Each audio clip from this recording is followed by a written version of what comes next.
Okay, year 8, we're going to be doing bread and butter pudding.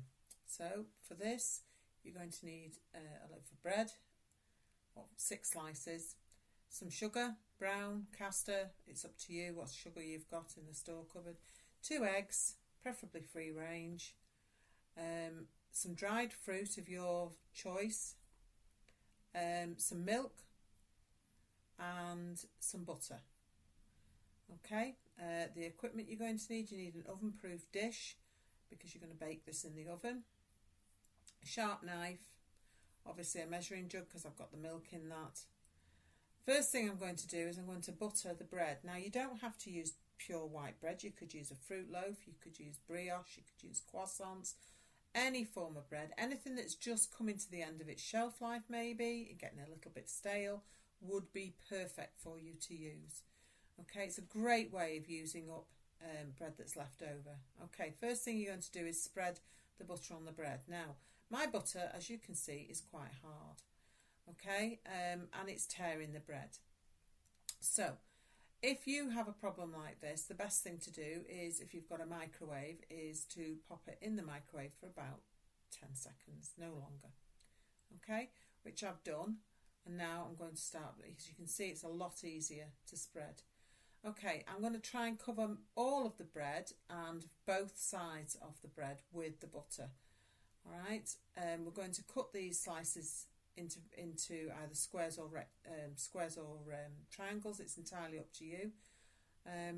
But the butter on the bread is to soften it and to give it a bit of moisture during the cooking. Okay.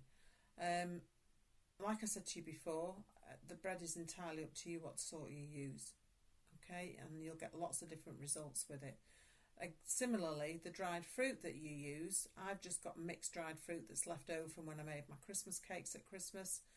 And so I've just used that, but you could use cherries, you could use dried bananas, you could use dried apricots.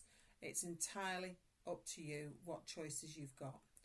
Right, now I've buttered all the bread, I'm going to cut them into 4 triangles. Okay. Notice that I've kept them stacked and not buttered them individually on the chopping board, and you'll see exactly why now when I cut this piece of bread, because the butter sticks to the chopping board. So if you try and keep them so they're on top of one another, okay, it avoids this mess on the chopping board. Right, I'm trying to move the chopping board now out of the way so that you can actually see me assembling without putting the dish on top of that butter. Okay, so first you start off with a layer of bread on the bottom. Okay, you don't necessarily need to grease your tin. You can do if it's a metal tin, but a glass one like this doesn't really need greasing because you've got the margarine or the butter on the bottom of the bread. I'm going to put about 1/4 of a sprinkle of the 75 grams of dried fruit that I'm going to use, and then a spoonful of sugar. I'm using brown sugar because I've got no white sugar left. I used it all yesterday, and another layer of bread. Okay, so you can use coconut sugar if you wanted to reduce the sugar content in this. If you're going to be using things like croissants or sweetbreads, then don't use as much sugar because obviously you've got some in the actual bread itself and it'll be a really sweet dish. Okay, so I've done another layer of bread and another layer of dried fruit, another bit of sugar, okay, and then another layer of bread. So you can layer this up, probably 2 or 3.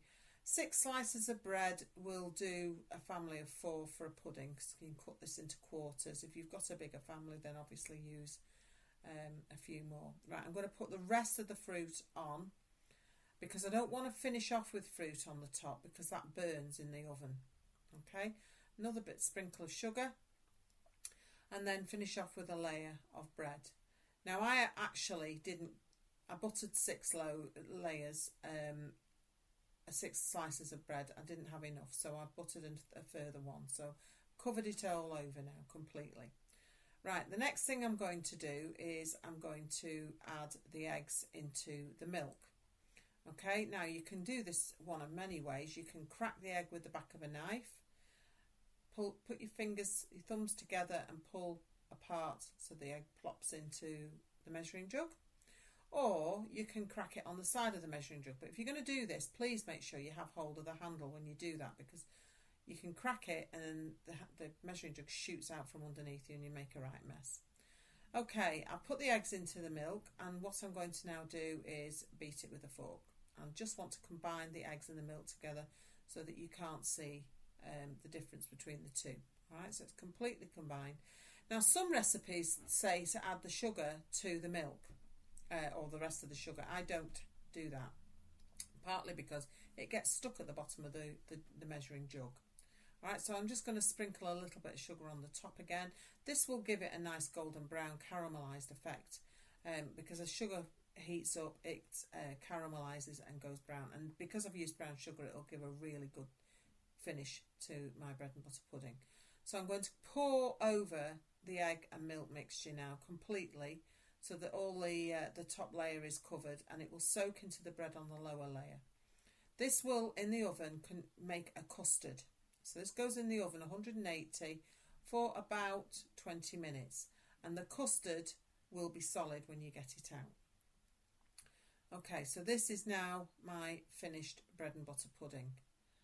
As you can see, it's lovely and golden brown,